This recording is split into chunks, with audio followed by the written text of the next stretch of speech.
许多亚洲大城市的年轻人还在为凑齐首付和30年房贷彻夜难眠。在新加坡，有 80% 的居民对购买祖屋习以为常。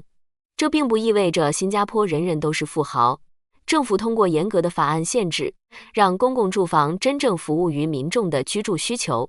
作为资源极度有限的城市国家，新加坡的民政民生体系始终围绕民众日常衣食住行搭建，每一项政策落地都贴合普通家庭的实际生活需求，从住房、医疗到教育、福利，都有着清晰且具体的执行标准，没有空泛的规划，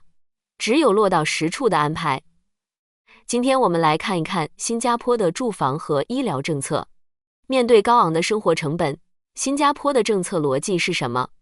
他们做对了什么？外界常误以为新加坡是一个提供高福利的国家。新加坡的社会福利支出占国内生产总值的比重在发达经济体中处于低位。建国总理李光耀先生曾明确指出，新加坡不推行欧洲那种全包揽的福利制度，因为那会削弱工作动力。新加坡是一个缺乏自然资源的岛国，水资源都需要进口，生存压力与效率是政策制定的核心考量。政府的逻辑十分务实，不提供无条件的福利，但确保努力工作的人能够支付得起住房和医疗费用。在精英主义的社会架构下，政府只保证最基本的需求，保障住房和医疗这2项基本需求，社会才能保持稳定运转，民众才会配合国家的发展步伐。那么具体的执行方式是什么？我们先看土地政策。其他国家的城市规划者经常研究新加坡的祖屋制度，他们很难完全复制，因为这依赖2项关键法案。1966年，新加坡通过了土地征用法，该法案规定，政府有权以低于市场价的固定价格征用私人土地用于公共建设，这从根本上改变了土地所有权结构。目前，新加坡政府拥有全国近 90% 的土地，土地成本得到了严格控制，房屋售价自然不会大幅波动。另一项政策是中央公积金制度，简称 CPF， 这是一种比例高达 37% 的强制储蓄机制，雇员每月薪水的 20%， 加上雇主缴纳的 17%， 必须存入国家管理的账户。购买祖屋时的首付和每月房贷直接从公积金账户扣除，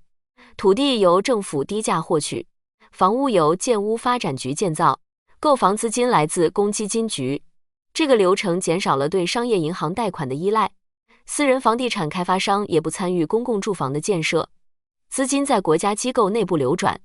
祖屋解决了居住问题，医疗政策则关系到基本生存。新加坡实行强制医疗储蓄制度，民众工资的 8% 到 10.5% 会直接存入专属医疗账户，看病、住院等费用可直接从中抵扣。公民在公立医疗机构住院，最高能获得80%的费用补贴。今年，当地调整了健保附加险相关规则，将个人自付费用上限从3000新元提高至6000新元，对应的保费却降低了30%左右，平衡了保障力度与缴费压力。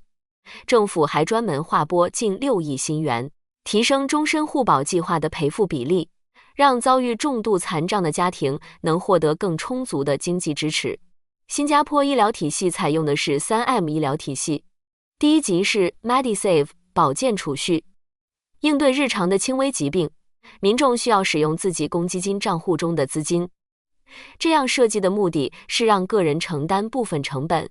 使用个人资金可以减少医疗资源的过度消耗，避免出现公立医院大排长龙的情况。如果遇到需要高昂手术费的重大疾病，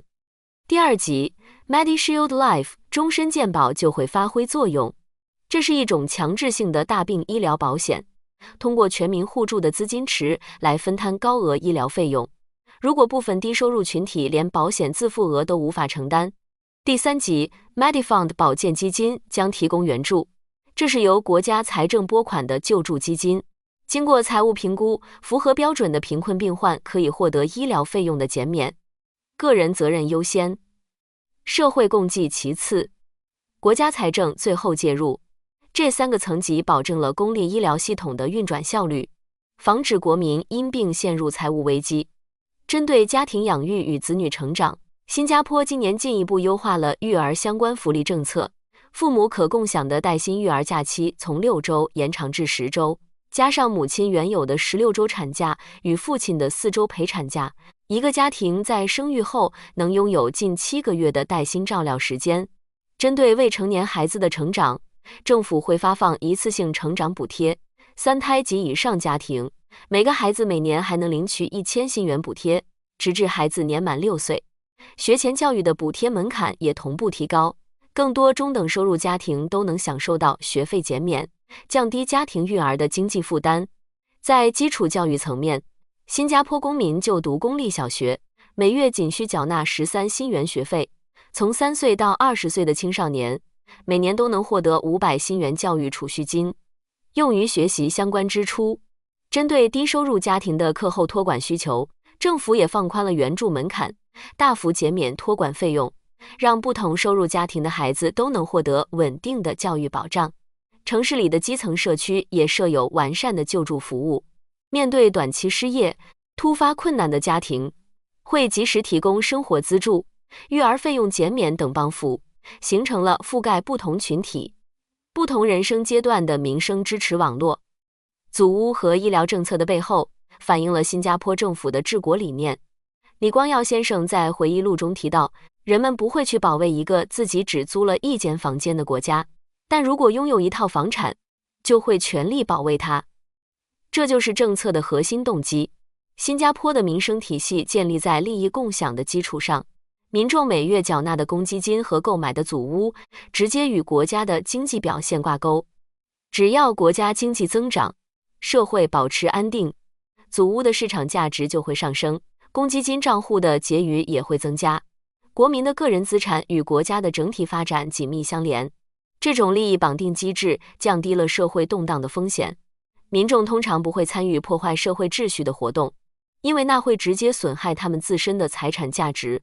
新加坡处在复杂的地缘政治环境中，这种内部稳定性是吸引外国直接投资的关键因素，它是新加坡经济发展的核心基础。新加坡的政策模式很难被其他国家完全照搬，这套体系的有效运转依赖于强势的政府管理，以及民众在某些个人自由上的妥协。但它提供了一个实际的参考案例，高房价和医疗资源短缺并非无法解决，关键在于政策制定者的利益取向，是优先考虑自由市场的资本回报，还是通过行政干预保障基本民生？这是一个需要权衡的选择。面对生活成本的压力，我们需要思考社会治理的优先级，是追求不受限制的市场自由，还是建立免于匮乏的安全感？如果你对这期视频感兴趣，请点赞并订阅我的频道。我们下期视频再见。